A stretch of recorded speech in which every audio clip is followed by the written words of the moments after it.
सिंह महिला विश्वविद्यालय के इस सुंदर प्रांगण में आज मैं बहुत गौरवान्वित महसूस कर रही हूँ और ये मेरा सौभाग्य है कि आज के पावन इस अवसर पर मुझे राष्ट्रीय ध्वज फहराने और आपसे बात करने का अवसर मिला। जैसा कि विदित है, प्रत्येक वर्ष गणतंत्र होने के अपने गौरवशाली अतीत को 26 जनवरी को याद किया जाता है और भविष्य की भूमिका पर मंथन करते रहते हैं। हमें विदेशी शासकों और विचारधारा से 15 अगस्त 1947 को मुक्ति मिल गई थी, लेकिन 26 जनवरी 1950 को अपने भारतीय संविधान को अपनाने के साथ भारतीय देश गणतंत्र देश के रूप में जाने लगा। रिपब्लिक शब्द के मूल में है पब्लिक, यानी कि ऐसी व्यवस्था जहां जनता जनार्दन है, वास्तविक शक्ति जनता में निहित होती है और हमारा दायित्व है कि संविधान द्वारा इस शक्ति को कायम रखें और इसमें दृढ़ विश्वास भी रखें। गणराज्य और लोकतांत्रिक प्रणाली में प्रत्येक व्यक्ति की आवाज का महत्व होता है। तात्पर्य यह है कि व्यक्ति से समाज और राष्ट्र बनता है। हमारे स्वतंत्रता सेनानियों और संविधान निर्माताओं ने ऐसे राष्ट्र का स्वप्न देखा था जहां प्रत्येक व्यक्ति विशेष महसूस करे और राष्ट्रीय विकास में भागीदारी रखता हो। 74वें गणतंत्र दिवस की जन भागीदारी है कि आज के अवसर पर पहला संदेश यही है, अपने राष्ट्र के विकास में भागीदारी बने और भारत देश की विकास गाथा में अपना योगदान अवश्य दें। हमसे अधिक जन भागीदारी के महत्व को कौन समझेगा। भगत फूल सिंह महिला विश्वविद्यालय की नींव तो जन भागीदारी के सिद्धांत पर ही शहीद भगत फूल सिंह द्वारा रखी गई थी। आज मुझे भगत फूल सिंह और बहन सुभाषिनी को याद करते हुए बेहद खुशी महसूस और गौरव महसूस हो रहा है कि उनकी विचार से जन भागीदारी के सहारे आज भगत फूल सिंह महिला विश्वविद्यालय आगे निरंतर बढ़ता जा रहा है।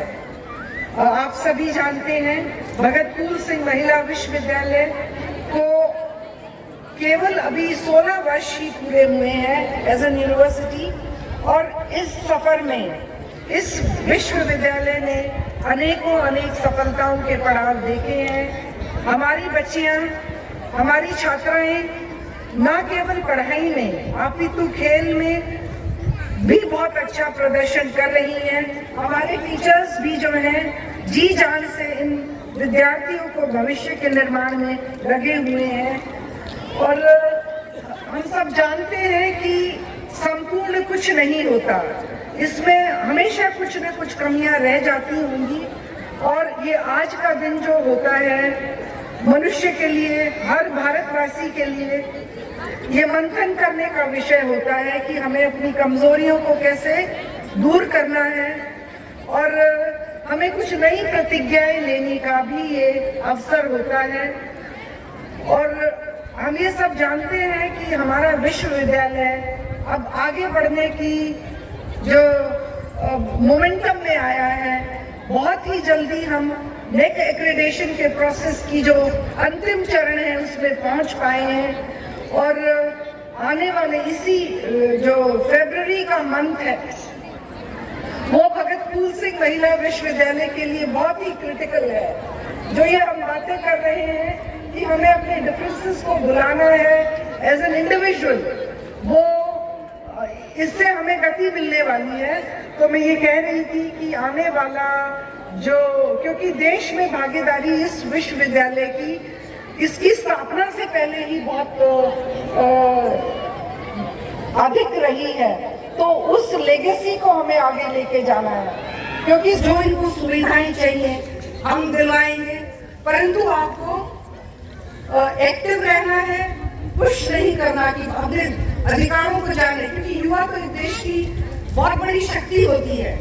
एक 14, 15, 16, 17, 18 साल के बच्चे में असीम ऊर्जा होती है, तो आपको अपनी ऊर्जा को पहचानना है।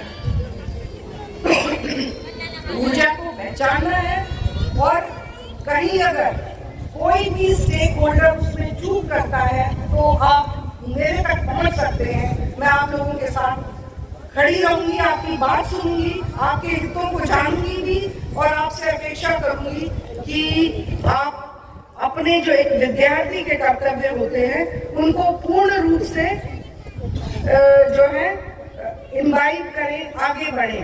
क्योंकि बच्चों, मैं आपको ये बताना चाहूंगी बच्चियों को कि जो ये आजादी हमें मिली है ये यूं ही नहीं मिली है, उसके पीछे बहुत लोगों का सेक्रीफाइस है। भगत फूल सिंह का अपना सेक्रीफाइस है, उनकी फैमिली का अपना सेक्रीफाइस है। तब हमारे महिलाओं कितने जागरूक थे, वो उनके अटायर से हमने इवैल्यूएट ना करें, उनकी सोच से इवैल्यूएट करें। और क्योंकि बच्चे हैं आप, हमारी फैकल्टी का ये जो है दायित्व बनता है अब इस विश्वविद्यालय की हिस्ट्री आपको बताने का, इस रीजन की हिस्ट्री बताने का। केवल हम इन बच्चों की कमियां ना बताएं खाली कि ये है, उनको सपोर्ट करने का भी हमारा दायित्व बनता है, और वो हम करेंगे। और ये मेरा जो स्टाफ मेरे साथ यहाँ बैठा है, I would like to take a note from you, I hope you will मेरा आप इसमें साथ देंगे। तो मुझे लगता है कि अगर हम ऐसा करेंगे तो हम अवश्य ही इस विश्वविद्यालय को आगे बढ़ा पाएंगे। और राज्य सरकार हमें बहुत सपोर्ट कर रही है और करती रहेगी, बशर्ते कि हम लोग थोड़ा सा अपनी पर्सनालिटी में जेन्युइननेस लेके आए। जो हम कहते हैं और जो करते हैं उसमें भिन्नता ना करें।